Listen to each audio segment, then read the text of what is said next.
வாங்க என்னோடய ஸ்டைலில் வெஜிடேரியன் சீஸ் பால்ஸ் எப்படி செய்கிறது பார்க்கலாம். அதுக்கு ஒரு பவுலில் 250 கிராம் மீல் மேக்கர் எடுத்துக்கோங்க.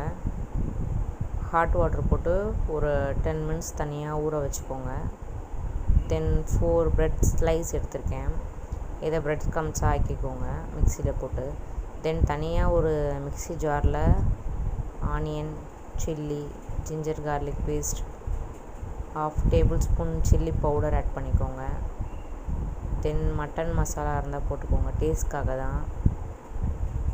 கரம் மசாலா 1/2 டேபிள் ஸ்பூன், தேவையான அளவுக்கு சால்ட் ஆட் பண்ணிக்கோங்க. அண்டு சீசனிங் இருந்தால் இதுவும் போட்டுக்கோங்க. இதெல்லாம் ஆப்ஷனல் தான், போட்டால் இன்னும் கொஞ்சம் டேஸ்ட்டு வந்து தரும், அதுக்காக தான். அவ்வளோதாங்க. இதெல்லாம் ஒன்றா போட்டு நல்லா கிரைண்ட் பண்ணிக்கோங்க.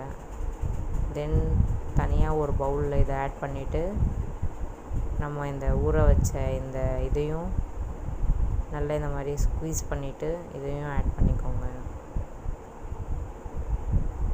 இதை ஆட் பண்ணி அரைச்சி எடுத்துக்கோங்க. இதையுமே சும்மா ஒரு வாட்டி அரைச்சா போதும், ரொம்பலாம் அரைக்கணும்னு இல்லை. ஜஸ்ட்டு ஒரு இதை அரைச்சிட்டு இதையுமே அந்த மசாலா கூட ஆட் பண்ணிக்கோங்க.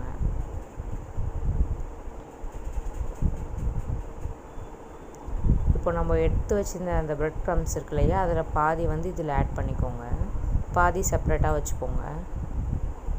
இதுக்கு தேவையான சால்ட்டு மட்டும் இப்போ ஆட் பண்ணிக்கோங்க. ஆல்ரெடி நம்ம போட்டிருக்கோம், ஸோ அதை பார்த்து செக் பண்ணி போட்டுக்கோங்க. அவ்வளோதான். இது ஒன்றா எல்லாம் மிக்ஸ் பண்ணி இந்த மாதிரி ஒரு பால் மாதிரி உருட்டி எடுத்துக்கோங்க.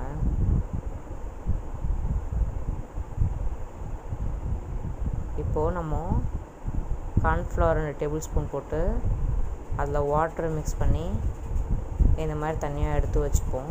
இது ஒரு கோட்டிங்காக தான். எடுத்து வச்சுட்டு நம்ம ஆல்ரெடி வச்சுருக்கோம் இல்லையா அந்த பால்ஸ், அதில் வந்து சீஸ் ஆட் பண்ணிக்கலாம். எந்த சீஸ் வேணால் போடலாம். என்கிட்ட இது தான் இருக்குது, நான் இதை ஆட் பண்ணுறேன். மொஜரல்லா சீஸ் இது.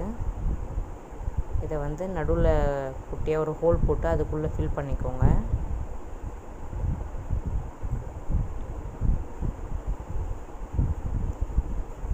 இதையும் நல்லா போட்டு இந்த மாதிரி ஒரு பால் மாதிரி எடுத்துக்கோங்க. அதை உள்ளே ஃபில் பண்ணிவிட்டு தென் அந்த கார்ன்ஃப்ளவரில் டிப் பண்ணி அந்த பிரெட் க்ரம்ஸோடு கோட் பண்ணி செப்ரேட்டாக எடுத்து வச்சுக்கோங்க. இந்த மாதிரி எடுத்து வச்ச எல்லாத்தையும் ஆயில் வந்து முன்னாடியே ஹீட் பண்ணிக்கோங்க. நான் ஒரு 5 மினிட்ஸ் நல்லா ஹீட் பண்ணிவிட்டு அதுக்கப்புறம் இதை ஆட் பண்ணுறேன். இது சட்டுன்னு ரெடி ஆகிடும். உங்களுக்கு 25-30 மினிட்ஸ்க்குள்ளேயே நீங்கள் அழகாக ஒரு ஸ்நாக்ஸ் ரெடி பண்ணி கொடுத்துடலாம். ஈவினிங் ஸ்நாக்ஸ் மாதிரிவே தான் உங்களுக்கு நல்லாயிருக்கும். கண்டிப்பாக இதே மெத்தடில் இதே மாதிரி ட்ரை பண்ணி பாருங்கள். இதே மாதிரி கிறிஸ்பினஸோடு உங்களுக்கு கிடைக்கும். ட்ரை பண்ணி பார்த்து எப்படி இருக்குன்னு கமெண்ட் பண்ணுங்கள். ஃபைனலி நம்மளோட டிஷ் வந்து ரெடி. கண்டிப்பாக பிடிச்சிருந்தா வீடியோ லைக் பண்ணுங்கள், சப்ஸ்கிரைப் பண்ணுங்கள். Thank you so much.